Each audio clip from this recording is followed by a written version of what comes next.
The trouble is not with the Jews. The trouble is with Zionists. Jews don't like Zionists. Most Zionists are false Jews.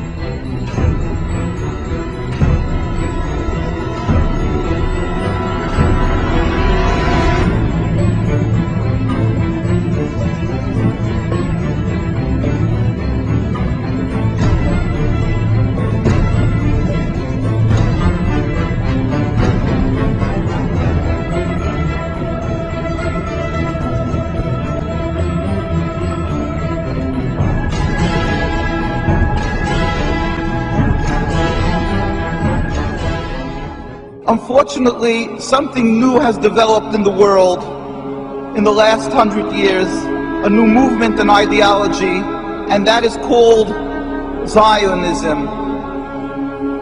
People confuse Judaism and Zionism. They consider it one and the same. But there could be nothing further from the truth, because in actuality, Zionism is antithetical to Judaism. It is the diametric opposite. Judaism is a religion, a spirituality, to serve God, to be subservient to God, practiced by Jewish people for thousands of years, to emulate God. As in Hebrew we say, Mahu rachum af ata tehei rachum. Just as God is compassionate, you must be compassionate.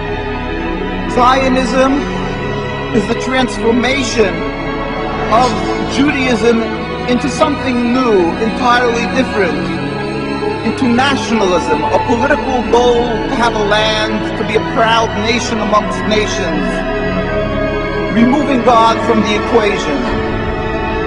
Judaism was the way of the Jewish people for thousands of years by all the God-fearing Jews.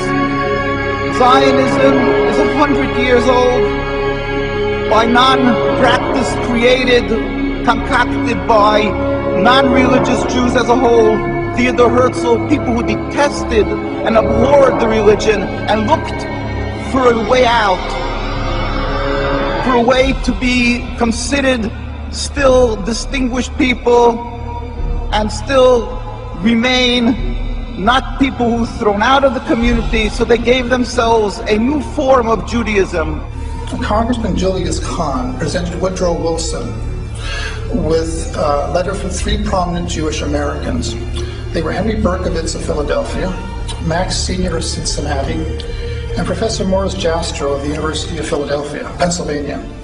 It read in part, "We raise our voices in warning and protest against the demand of the Zionists for the reorganization of the Jews as a national unit, to whom now or in the future territorial sovereignty in Palestine shall be committed. This demand not only misrepresents the trend of the history of the Jews, who ceased to be a nation 2,000 years ago, but involves the limitation and possible annulment of the larger claims of Jews for full citizenship and human rights in all lands in which those rights are not yet secure. We ask that Palestine be constituted as a free and independent state, to be governed under a democratic form of government recognizing no distinctions of creed, race, or ethnic descent, and with adequate power to protect the country against oppression of any kind. We do not wish to see Palestine either now or at any time in the future organized as a Jewish state."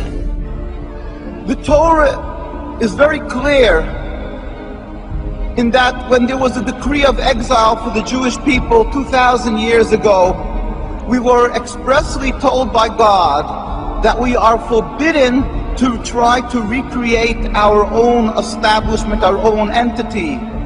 We are forbidden to have a state. Even in an uninhabited land, we must accept that our being expelled from the land of Palestine and the destruction of the temple was not because of our physical lacking, but only because of our spiritual lacking, that we were not on enough of a high level of spirituality. The books of the prophets are open, anybody can see and read that. And we yearn and pray as a Jewish people for the day when ultimately God will end this exile that we have been sent into by He Himself, without any human intervention, when all humanity will recognize the one God. There will be a metaphysical change in the world, as it states across from the United Nations in the conclave wall called the Isaiah Wall, that the day will come when they will beat the swords into plowshares. One nation will not pick up a sword against another nation. That is what we as a Jewish people must yearn and pray for. And until that day comes, we must be loyal citizens, exemplary people throughout the world to serve God, be subservient, and be kind-hearted, good people as God requires.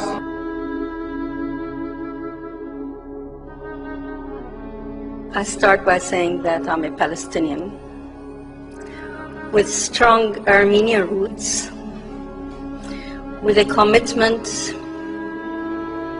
to serve Palestine as a whole.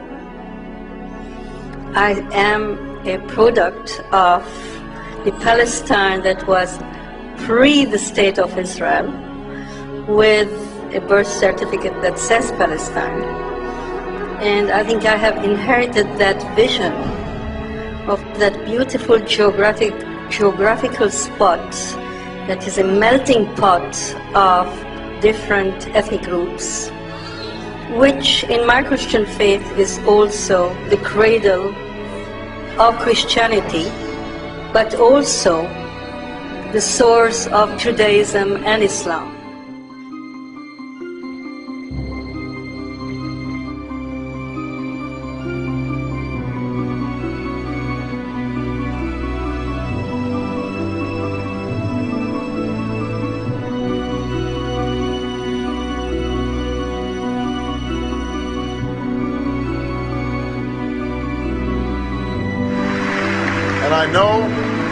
And I know that when I visit AIPAC, I'm among friends, good friends. Friends who share my strong commitment to make sure that the bond between the United States and Israel is unbreakable today, unbreakable tomorrow, unbreakable forever. I have been proud to be a part of a strong bipartisan consensus that has stood by Israel in the face of all threats. That is a commitment. That is a commitment that both John McCain and I share, because support for Israel in this country goes beyond party.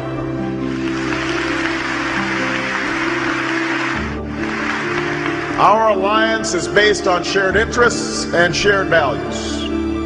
Those who threaten Israel threaten us. Israel has always faced these threats on the front lines, and I will bring to the White House an unshakable commitment to Israel's security.